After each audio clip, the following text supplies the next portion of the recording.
உச்சநீதிமன்றத்தில் இந்த உச்சநீதிமன்றத்தினுடைய கவனத்தை ஈர்த்தோம். அங்க போய் சொன்னோம். அப்ப அவங்க என்ன சொன்னாங்கன்னா, வருகிற 2ஆம் தேதி இந்த வழக்கை விசாரித்துக் கொள்கிறோம் என்று உச்சநீதிமன்றம் சொல்லியிருக்கு. ஒன்னும் தவறா இல்ல. 2ஆம் தேதி வரை கத்திய தொங்க விட்டுருக்காங்க இந்த கார் ரேஸ்க்கு. இதற்கிடையில் இந்த கார் ரேஸ் நடத்துவது தொடர்பாக இன்னொரு வழக்க உயர்நீதிமன்றத்தில் மிஸ்டர் பிரசாத்னு ஒருத்தர் தொடர்ந்து இருக்கிறார். அதுல என்ன நீதிமன்றம் சொல்லுச்சுன்னா, ஏற்கனவே உச்சநீதிமன்றத்தில் நிலுவையில் இருக்கிற வழக்கும் இந்த வழக்கும் ஒன்றா என்று கேட்டா இல்லை என்று அவங்க வழக்கறிஞர் சொன்னார்.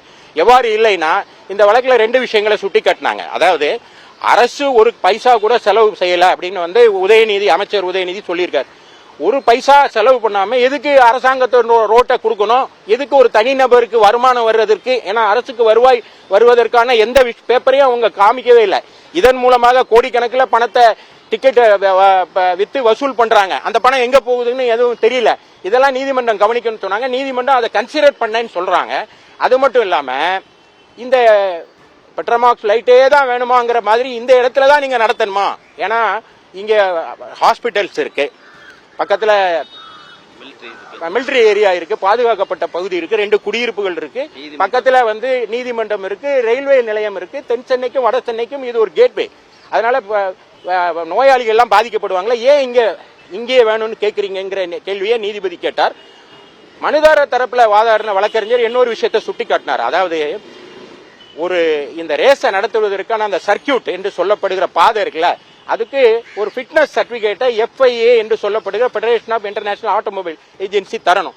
இதுவரை பெறவே இல்லை. அதாவது எப்படி இருக்குன்னா, நீங்க பெண்ணே இன்னும் பார்க்காம கல்யாண மண்டபம், சாப்பாடு, மணமகனுக்கு ட்ரெஸ் எடுக்கிற வேலையெல்லாம் பார்த்திருக்கீங்கன்னு நீதிமன்றத்தில் சுவையா சொன்னாரு.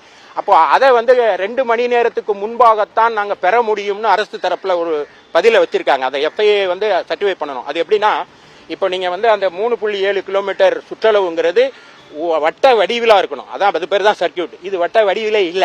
அதனால மிகப்பெரிய சேதம் ஏற்பட வாய்ப்பு இருக்குங்கிறதெல்லாம் நீதிமன்றத்தில் எடுத்து சொன்னாங்க. நீதிபதிகள் அதை குறித்துட்டு உச்சபட்ச பாதுகாப்போடு அதை நடத்துவேன்னு அரசு உறுதி கொடுத்திருக்கிறதுனால நாங்க ஏற்றுக்கொள்கிறோம். ஆனா அதற்கு அந்த FIA என்று சொல்லப்படுகிறவருடைய சர்டிபிகேட் அவசியம். அதை அவங்க அதை சர்டிஃபை பண்ணிட்டாங்களான்னு கேட்டாங்க. அப்ப அந்த சர்டிபிகேட் இன்னும் பெறப்படலைன்னா அதுவரை இந்த வழக்கை நிறுத்தி வைங்கன்னு மனுதாரர் தரப்புல சொன்னாங்க. அப்ப நீதிபதி என்ன சொல்லியிருக்காருன்னா, அதை பெற்றவுடன் மனுதாரருக்கு அதை அளிக்கணும், அந்த காப்பி அளிக்கணும், நீதிமன்றத்துக்கு அளிக்கணும்னு இந்த வழக்கை ஓப்பன்ல வச்சிருக்காங்க. அப்போ ஒருவேளை சர்டிபிகேட் கிடைக்கலன்னா இது நடக்காது.